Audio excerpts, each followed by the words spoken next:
Bonjour à tous et bienvenue dans cette vidéo sur le permis de conduire et la dyspraxie. Alors, du coup, c'est une vidéo qui a été aussi très demandée parce que c'est souvent un peu là où ça bloque pour les personnes 10, c'est le permis de conduire. En plus, c'est un passage pas facile, on sort souvent de l'adolescence où on y est encore. Donc voilà, avec tous les problèmes aussi lié au stress et tout ça, c'est un problème qu'on m'a demandé d'aborder et donc je l'aborde avec plaisir. Mais vous voyez, moi-même c'est un sujet qui me tient à cœur et qui me... Ouh, donc je prends ma petite tisane pour vous en parler. Voilà. Alors, du coup, ce qu'il faut savoir, c'est que pour le permis de conduire, ce qui pose problème avec la dyspraxie, c'est surtout, je vous rappelle que la dyspraxie, c'est un handicap qui empêche la coordination et l'automatisation des gestes. Et donc du coup c'est surtout au niveau coordination que ça va commencer à bloquer. Parce que imaginez-vous conduire en manuel. Alors si je ne me trompe pas, les personnes qui conduisent en manuel, vous avez 3 pédales. Et du coup vous vous servez du pied de ce côté-là, du pied droit, gauche, droit, gauche, droit, du pied droit pour l'accélérateur et l'embrayage. Ouais, pied gauche. Et pied gauche pour le frein. Non, pour l'embrayage. Pour l'embrayage. Voilà. Bon, là, du coup, je viens de vous faire déjà une belle démonstration de pourquoi ça pose souci. Et alors, en plus de ça, imaginons que déjà coordonner pied droit, pied gauche, c'est compliqué, mais en plus, il faut changer les vitesses. Mais rester concentré sur la route et tourner la tête clignotant, tac, tac. Déjà pour une personne sans dyspraxie, sans problème de troubles de l'attention ou de troubles visuospatiaux, etc., c'est vachement compliqué. Mais alors imaginez-vous avec un trouble de la coordination et de l'automatisation des gestes et de l'attention. C'est un peu le parcours du combattant. Alors, pour vous donner de l'espoir et vous montrer que ça peut quand même se faire, je vais vous parler de mon expérience au niveau du permis de conduire. Alors, la première étape quand on passe le permis de conduire, c'est le code. Alors le code, j'ai pas réellement eu de soucis, à part vraiment, voilà, genre par exemple, est-ce que c'est la voiture de gauche qui doit passer en premier ou la voiture de droite? Moi, le temps que je repère gauche-droite sur le plan, c'était assez compliqué. Euh, et à l'époque où j'ai pas... Et du coup, en fait, je pense que ce serait beaucoup plus logique de dire est-ce que c'est la voiture rouge, la voiture bleue, parce qu'au moins là, on se plante pas dans les questions. Voilà. C'est le seul truc que j'ai à dire à propos du code, parce que pour moi, en vrai, ça s'est plutôt bien passé. Par contre, c'est vrai qu'au niveau trouble de l'attention, un peu moins, parce que du coup, faire son code dans la même salle que tout le monde, avec des gens qui regardent, du bruit et tout, c'est vrai que du coup, c'est vachement déjà facteur de stress en général, mais en plus, quand on a un trouble de l'attention, ça peut assez facilement nous happer l'attention. Alors, pour le coup, je vous expliquerai un peu plus tard dans la vidéo ce qui a été mis en place récemment et ce que je trouve vachement pas mal pour remédier à ce petit souci-là. Ensuite, les auto-écoles. Donc, ensuite, après le code, on passe normalement ses heures de conduite. Donc, ce qui se passe souvent, c'est qu'ils vous disent il y a un forfait 20 heures. Et du coup, vous prenez le forfait 20 heures parce que vous entendez forfait. Dans votre tête, ça fait écho à économie, sauf que pas toujours. Et donc, du coup, on place 20 heures de conduite avec le même moniteur, tout ça, parce que on avait parlé de ma dyspraxie au préalable, mais on sentait bien que la secrétaire de l'auto-école, elle avait pas trop bien compris. Nous, on voulait parler avec un moniteur d'auto-école. Selon elle, c'était impossible, ils étaient trop pris, nanani, nanana. Ça aurait été quand même vachement mieux parce que du coup, j'aurais pu expliquer et voir lequel comprenait le mieux et lequel surtout était prêt à prendre ça en charge. Du coup, à mes 18 ans, j'ai commencé la conduite et en manuel. Et là, catastrophe intersidérale. En fait, le gars super stressé dès que j'étais au volant. Moi, du coup, déjà stressé de base, encore plus stressé par son stress. Enfin, je me rappelle, il me criait dessus pendant les heures de conduite. Il me disait, mais t'es complètement folle, enfin, on regarde pas la boîte de vitesse. Des trucs comme ça. Et du coup, pour moi, c'était déjà vachement compliqué de gérer mon stress parce que je voyais bien que j'avais du mal en manuel à faire la coordination des gestes et tout ça, passer les vitesses, c'était horrible. Je savais jamais à quel moment passer les vitesses. Quand je les passais, je passais mon temps à caler au feu rouge. Dès que je m'arrêtais, des fois je priais, je disais s'il vous plaît que le feu il soit vert, que j'ai pas besoin de m'arrêter parce que sinon je vais caler. Le point de patinage, c'était très compliqué pour moi. Enfin, plein de trucs comme ça. Mais alors en plus, il me criait à côté, c'était un truc de dingue. Et souvent, j'embrayais pas bien parce que du coup, que mon pied gauche, en même temps que ma main droite et mon pied droit, ben, c'était super compliqué. Et si en plus de ça, fallait faire gaffe, tourner la tête, machin, c'était horrible. Et du coup, au bout d'un moment, il m'a dit bon, on arrête, t'es un danger public. Et il me raccompagne chez moi. Et là, il sonne. Et ma mère, elle ouvre. Il lui dit c'est pas possible. Vous l'avez forcé, votre fille, à faire de la conduite ou quoi? Parce que c'est vraiment un danger public. Hein. Moi, je suis pas payée pour prendre des risques. Et puis, de toute façon, là, si elle continue comme ça, c'est pas de 20 heures dont elle aura besoin, c'est de 60, 100 heures. Enfin, et en gros, du coup, ma mère lui dit on va trouver un autre moniteur si c'est ça, parce qu'en gros, tu casses un peu les pieds, mec. Et surtout, ma mère lui disait bon, vous avez dit, elle est dyspraxique. Oui, bah enfin, je sais pas si elle pourra conduire un jour. Et il a même pas recherché à savoir ce que c'était la dyspraxie. Enfin, pédagogie, zéro. Mec, si tu me regardes, ta pédagogie, elle ressemble à ta tête. Zéro. Et oui, parce que pour la petite histoire, il avait le crâne rasé, le gars. Et du coup, j'étais tellement vénère que je disais ça. Voilà. Faut pas m'énerver. Et, euh, et bon, donc du coup, elle téléphone à l'auto-école. Ma mère, elle dit c'est pas possible, on peut pas continuer avec ce moniteur-là. Faut lui trouver un autre moniteur, machin. Et là, on me trouve un autre moniteur. Et l'autre moniteur, ma mère lui dit bien vous lui dites que ma fille, elle est dyspraxique. Vous lui dites ce que c'est la dyspraxie. Je vous le réexplique. Elle me dit non, mais j'ai bien compris ce qu'elle a, votre fille, nanani, nanana. C'est bon, je vais lui dire, je vais chercher un moniteur un peu plus patient. Et donc, elle me cherche un autre moniteur. Et l'autre moniteur, au bout de 3 heures de conduite, il était beaucoup plus calme et beaucoup plus bienveillant. Et au bout de 3 heures de conduite, il me dit écoute, je sais pas ce que t'as, mais je fais mais je comprends pas que vous savez pas ce que j'ai. Je l'ai expliqué, on m'a dit qu'on vous l'a expliqué. Je suis dyspraxique visio-spatiale. La dyspraxie, c'est ça, ça et ça. Du coup, moi, j'ai un trouble visio-spatial en plus, c'est ça, ça et ça. Et j'ai un trouble de l'attention. Le trouble de l'attention, ça crée ça. Et Et que là, tu es bien sûr diagnostiqué. ah oui, et que je suis diagnostiquée, oui. C'est ça qui est incroyable. C'est Ouais, que, enfin, oui, c'est que eux, ils te croient. Enfin, ils ne prennent pas en compte cela. c'est ça, ouais. Et du coup, et du coup, il me dit, ah mais si c'est ça, eh ben, tu devrais essayer en automatique. Mais notre auto-école, elle n'a pas d'automatique, donc on va te réorienter vers une autre auto-école. Et là, du coup, en fait, il m'a orienté vers une autre auto-école et effectivement, j'ai essayé de conduire en automatique et ça s'est en tout cas beaucoup mieux passé. Alors clairement, en fait, je vais un peu revenir. Oui, peut-être. En gros, je pense qu'il m'a bien fallu 60 heures de conduite, sincèrement. Je les ai fait les 60 heures de conduite, minimum. Euh, En tout, En tout et pour tout. je me souviens plus. Mais oui, je pense, ouais. Ouais, Mais ouais. est-ce que c'est pas grave qu'il m'ait fallu plus de temps, finalement? Et en fait, le gars, ce qui m'a embêté dans ce que le monsieur Cranduff il disait là, c'est pas qu'ils disent ouais, il lui faudra 100 heures ou 60 heures ou. Non! Et s'il me faut plus de temps? Et alors? Le problème, c'est que pour lui, c'était une tare de devoir prendre plus de temps. Alors que finalement, il y a des élèves, ils lisent à Noël, au CP, il y a des élèves, ils lisent à Pâques, il y a des élèves, ils apprennent à lire un an plus tard s'ils ont le droit de redoubler. Mais bon, je vais pas en parler tout de suite, parce que on sait très bien que notre chère éducation nationale n'apprécie plus le redoublement. Mais chaque personne prend plus de temps à faire les choses, c'est pas très grave finalement. Et donc du coup, j'essaye en automatique. Ça s'est passé mieux. Je pense qu'en vrai, j'ai bien pris 30 heures de conduite en automatique, sachant que du coup, j'avais déjà pris des heures en manuel. Hein.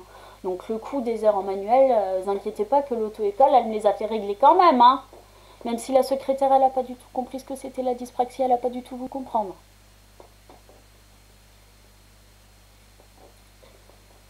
Ouais. Ouais, ouais. Et ouais. On se regarde dépité Parce que c'est triste. Hein. parce qu'on sait combien on a mis d'argent dans ce permis.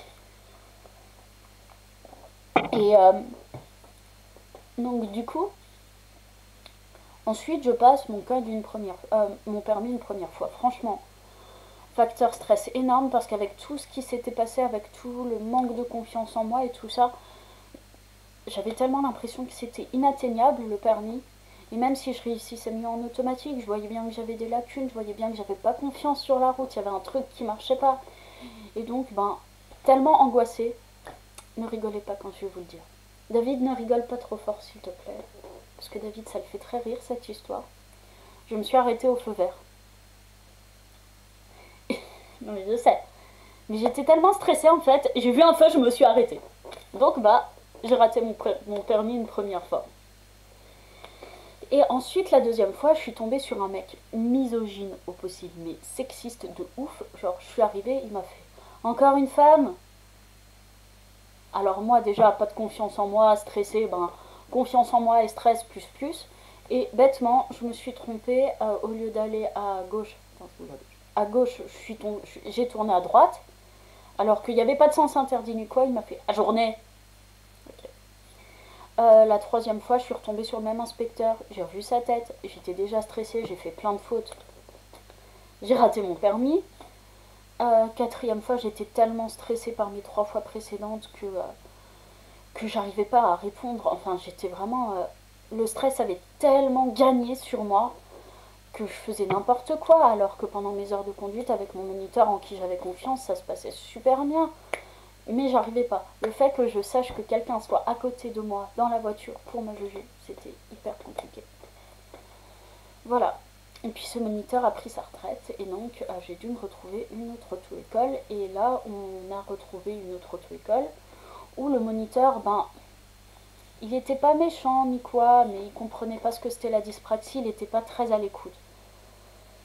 Et parce que du coup, j'étais dans un autre secteur pendant un an, j'étais sur le secteur Agno, donc je devais prendre une auto-école sur le secteur Agno. Et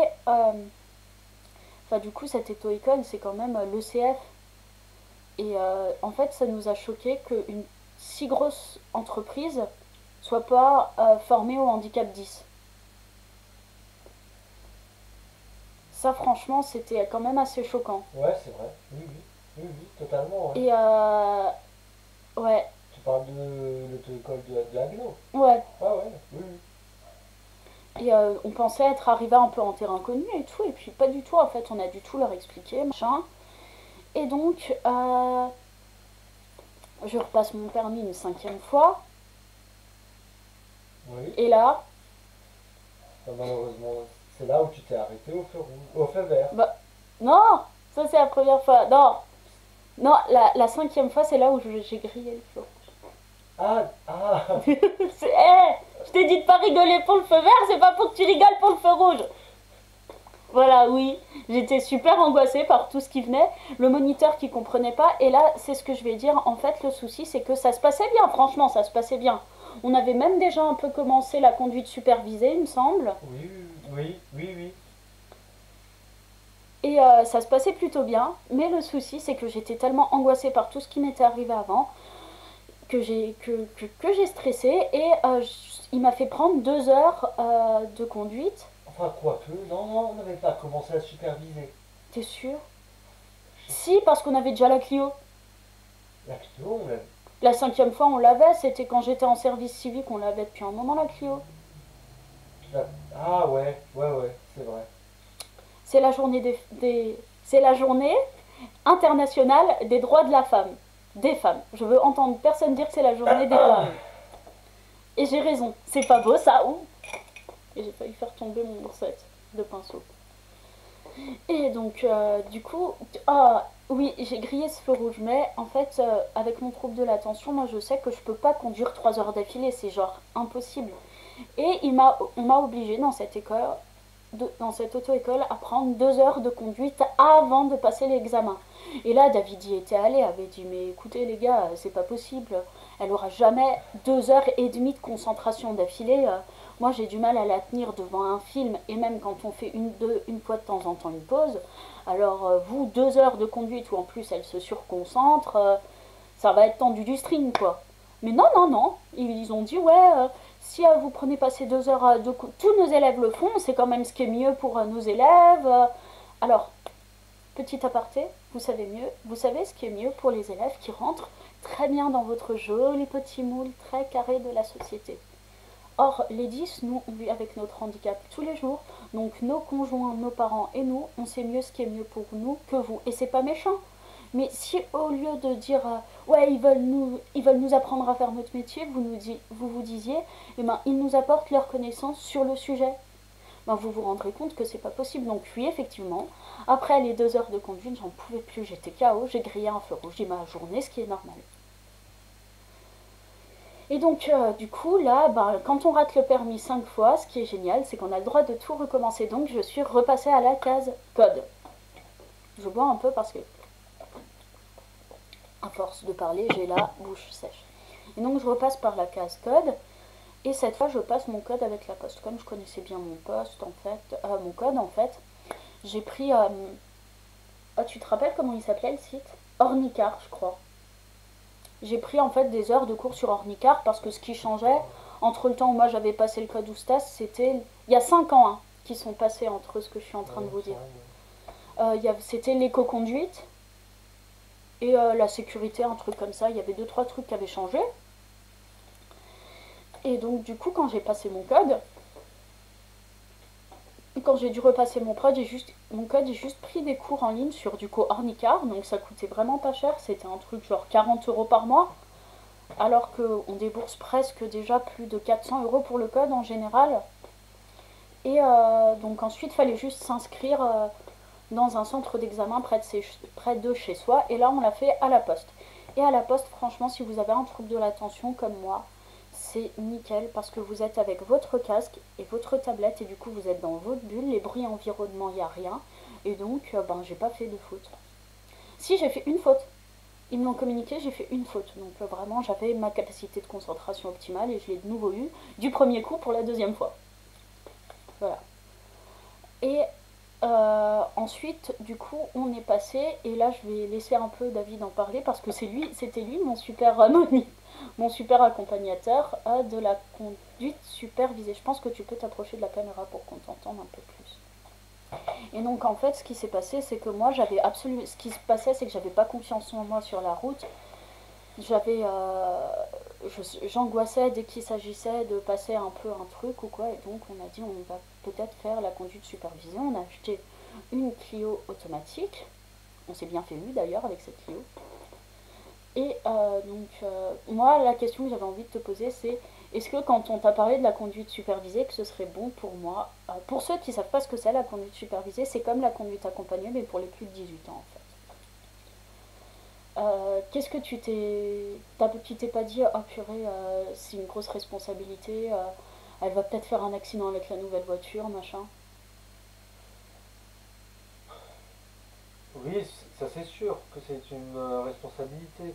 Après, le fait que tu vas faire un accident, non, parce que je n'avais pas de grosse appréhension, car je te faisais confiance et franchement, tu te débrouillais euh, pas trop mal au début et ensuite tu t'es amélioré au fur et à mesure des kilomètres parcourus. Alors voilà, et parce que tu étais plus à l'aise et tout, tu as un très gros facteur stress et en conduite supervisée avec moi, eh bien ça allait beaucoup mieux. Et même parfois il y avait ton père qui était à côté, ou ta mère, tu as beaucoup roulé avec ta maman, et ça se passait super bien. Ouais.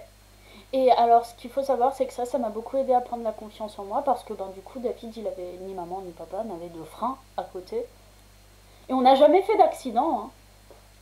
Non, non, non, c'est vrai. J'ai même dû gérer une situation super stressante où ma voiture, elle s'est mise sur neutre, sur la voie de gauche sur l'autoroute.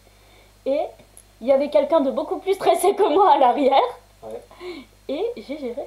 Oui, oui, oui. Bon, tu n'étais pas seul, Oui, bon, il y avait je tiens à toi. dire, franchement, Bah j'étais oui, là. j'étais pas seule en conduite supervisée, t'as pas le droit d'être seule. Non mais Oui, t'étais là. j'ai contribué aussi à gérer cette situation. Pour la journée des droits des femmes, je pourrais dire que c'est moi, hein. La femme a le droit d'admettre la vérité. Bien joué, bien joué. Et est-ce qu'à un moment tu t'es dit je vais pas avoir le permis? T'as perdu espoir? Non, non, jamais. C'est vrai? Oui, Ah, t'es mignon. non, c'est vrai. Et donc du coup, on a continué en conduite supervisée un peu plus longtemps. Et au bout d'un moment, David il m'a dit, bon Laurie, on va te réinscrire dans une auto-école quand même. Enfin, on va te reprendre des heures de conduite quand même parce que faudrait que tu le passes un jour le permis. Et moi j'étais tellement angoissée que j'avais fait une petite pause, quoi, que je voulais pas le passer ce permis. Enfin, je voulais, mais être jugée et tout ça, ça me faisait super peur. Et donc du coup, on est allé dans une auto-école à Chilic. Ah oui, c'est vrai. Ouais, à Chilticaï. Et là, on nous dit, ouais, voilà, faut contacter la monitrice automatique et tout. On la contacte, elle dit oui. Je lui explique la dyspraxie et là, elle me dit, ah ok, donc en fait, c'est psychologique. Donc je dis, non, c'est un handicap invisible, mais c'est vraiment moteur. Enfin, c'est pas psychologique. Ouais, bon, ok. En tout cas, du coup, avec moi, il va falloir que tu sois rigoureuse. Quand elle a dit ça, je me suis dit, oulala, si déjà on me dit ça, c'est que ça pue. C'est que ça pue vraiment. Et en fait, elle passait son temps à me crier dessus, elle me dévalorisait, elle me disait ce que je faisais pas bien. En plus, donc nous on habite Strasbourg, donc c'est une grande ville quand même. Une ville sincèrement assez merdique à rouler. Ouais, ça c'est clair. Et, et ouais, avec plein, genre Strasbourg c'est bourré de sens interdits, de ronds-points. En Alsace on est champion des ronds-points. De voilà, enfin de voie de droite qui se change en voie de gauche qui... c'est une catastrophe Strasbourg à rouler. Et donc ce qui s'est passé, c'est que quand je faisais un truc pas bien, elle me stressait tout de suite, c'était horrible. Et elle m'obligeait à prendre toujours 2 heures de conduite d'affilée. Alors que 1 heure et demie ou 1 heure, ça aurait été largement suffisant. Et puis ça m'aurait permis de bien assimiler les choses plutôt que d'être dégoûtée. Et donc au bout d'un moment, j'ai dit tant pis. Et là, pour une fois, c'est mon père, il m'a dit Laurie, tant pis, essaye de le passer. Et puis comme ça, si ça se trouve, tu vas être complètement... tu vas être débarrassée d'elle. Et donc elle a de nouveau voulu me fichtre. Donc je me rappelle, c'était un mercredi. Ouais, parce que mon anniversaire, c'était un jeudi. J'ai passé mon permis en 27 juin. Et du coup, le lundi, mardi, mercredi, j'avais 2 heures, 2 heures et 2 heures. Et elle voulait me mettre encore 2 heures le jeudi. Et là, ah non, c'est un mercredi que je l'ai passé, ouais, c'est ça. 2 heures, 2 heures et 2 heures le mercredi avant l'examen. Et là, cette fois, en gros, mon père et David y sont allés et puis ils ont dit non, non, les 2 heures avant l'examen, vous ne lui mettez pas. Déjà, on n'arrête pas de vous dire qu'1 heure, c'est amplement suffisant. Ça lui permettrait de prendre confiance en elle. Et alors, elle disait ouais, mais elle a encore de la maturité à prendre, machin. Et puis avec son problème psychologique. Et j'arrêtais pas de lui dire mais c'est pas psychologique. J'ai vraiment un handicap, quoi. C'est pas compliqué à prendre, je me l'invente pas. Enfin, et c'est juste que voilà, ben ça me sert à rien de dire tourner à droite, tourner à gauche. J'y comprends rien. Et je le dirais d'ailleurs au ah, purée, comment ça s'appelle, à l'inspecteur du permis. Et voilà, et du coup ça a été un peu compliqué. Et puis David lui a dit que c'était hors de question les 2 heures avant les examens et qu'à partir de maintenant, ben, c'était 1 heure et demie et pas plus. Et en fait, elle était tellement fâchée la dernière heure et demie parce que déjà, j'ai pas fait les heures avant l'examen, donc elle perdait des sous, ça la faisait CHUR. Et quand, quand j'ai dit que je voulais plus, enfin quand on a dit que je voulais plus qu'une heure et demie, je me rappelle la dernière heure et demie, un moment, je voulais me mettre sur une file plus à gauche sur l'autoroute et il y a un mec qui me laisse passer. Et moi j'étais concentrée, on m'a toujours dit les 2 mains sur le volant, donc j'ai pas fait genre comme ça. Et comme je l'ai pas fait, elle m'a mis de rage parce que je l'avais contredit et je lui avais dit que c'est vraiment pas psychologique mon problème, que c'est un réel handicap, que c'est reconnu et qu'elle doit en tenir compte. Elle m'a tordu le poignet pour me faire dire merci comme ça au mec derrière. Et du coup j'ai donné en plus un coup de volant et elle m'a hurlé dessus à cause du coup de volant. Mais parce qu'elle me prend le poignet du volant, forcément le volant il bouge. Enfin, je sais pas. Et du coup, c'était une catastrophe. Moi, j'en pouvais plus. Je faisais des crises d'angoisse. Enfin. Donc, du coup, je suis allée au permis. Donc, ça, c'était le mardi. Le mercredi, dans la nuit du mardi au mercredi, j'ai pas dormi. Euh,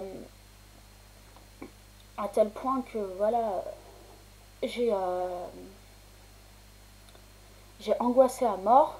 Et heureusement, le samedi d'avant, j'étais allée chez une hypnothérapeute pour lui dire, voilà, moi, mon gros problème, c'est le stress au permis. Et alors on croit ou on ne croit pas à l'hypnothérapie, mais elle m'a mis un geste qui était comme ça. Et ça, ça devait me rappeler toutes les capacités que j'avais en moi et que j'avais déjà mis à mon profit au moment de la conduite. Et surtout de la conduite supervisée. Et donc le mercredi, j'y vais, grave stressée. Mais au moment où je m'assieds dans la voiture, une vague de chaleur m'envahit et ma main se met à faire comme ça. Non, sérieusement, l'hypnothérapie, ça m'a beaucoup aidé. Et là, je pense que je sais pas si c'est l'hypnothérapie ou de l'adrénaline, je me suis dit, faut que je lui prouve à elle que je suis capable de conduire. Et comme en plus, du coup, bah, elle avait pas le droit de faire des commentaires sur ma conduite et qu'il y avait que l'examinateur, moi j'ai passé et finalement, 2 jours après, j'ai eu la nouvelle, on s'est tous mis à hurler dans la maison, j'ai eu mon permis au bout de 6 ans. Alors il m'a quand même fallu 6 ans pour avoir le permis. J'ai rencontré des personnes assez toxiques et surtout j'ai perdu beaucoup de confiance en moi. Mais je suis super contente d'avoir eu le permis parce que ben voilà, ça me permet d'avoir des postes que j'aurais pas pu avoir sinon, ça me permet de pouvoir faire un job étudiant maintenant, ça me permet d'être autonome, de ne pas toujours avoir besoin de demander à quelqu'un de me conduire quelque part ou d'être tributaire des transports en commun qui font souvent grève et des trucs comme ça. Et puis surtout, ça m'a beaucoup fait prendre confiance en moi, l'histoire d'avoir le permis. Et voilà. Alors c'est un peu mon retour sur mon expérience du permis de conduire, mais ce que je regrette surtout c'est que du coup pour les 10, c'est très très cher.